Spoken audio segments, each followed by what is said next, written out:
The syndicate's awareness of David's unusual abilities was, at this stage, almost non-existent. They saw a detective who was too perceptive, too lucky, and too dangerous for comfort. His successes were chalked up to tenacity, instinct, and perhaps Dargo's steadying influence.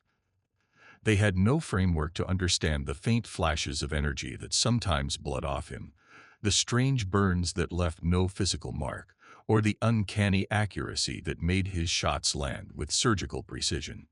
Their ignorance was David's greatest advantage, a shield forged from their own limited worldview. They were searching for a saboteur in their operations, a ghost in the machine. They failed to see the true nature of the disruption. They saw a man, albeit an unusually effective one. They did not see the spectral hand guiding his aim, or the quiet, persistent presence of Crystal's spirit shaping his instincts. The syndicate's operatives began to feel an unease, a sense of being watched by something more than routine police surveillance. Whispers circulated through their ranks, hushed accounts of close calls, criminals apprehended with unnerving speed, encounters where David seemed to anticipate their every move. A few of the more superstitious among them spoke of a chill in the air when he arrived, a subtle cold that clung to their skin during confrontations. The higher-ups dismissed these stories as fear talk, the product of overstressed minds in a dangerous profession. But the seeds of doubt were planted.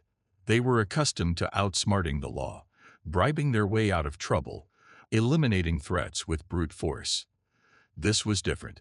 This was a pressure they couldn't explain, a phenomenon that didn't fit their understanding of the world.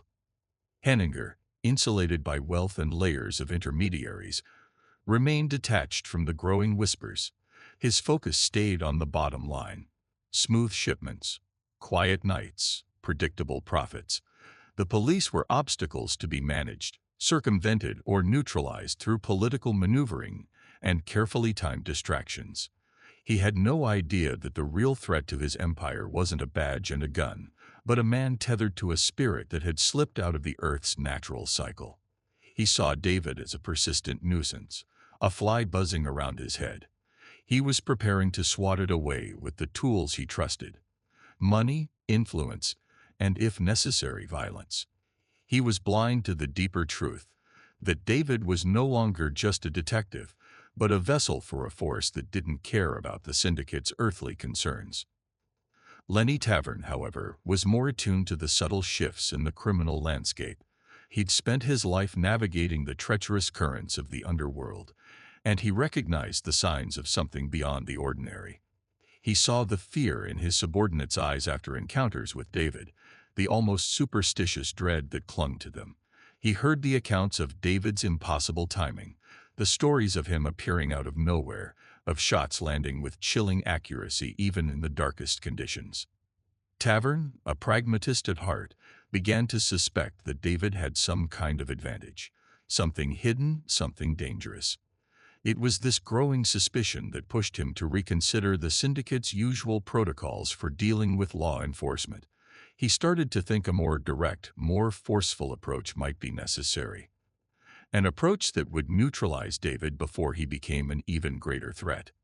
The syndicate had always been the predator, controlling its environment from the shadows. But now they were beginning to feel like prey, hunted by an unseen force moving through the cracks of their own operations, a force they could neither identify nor understand.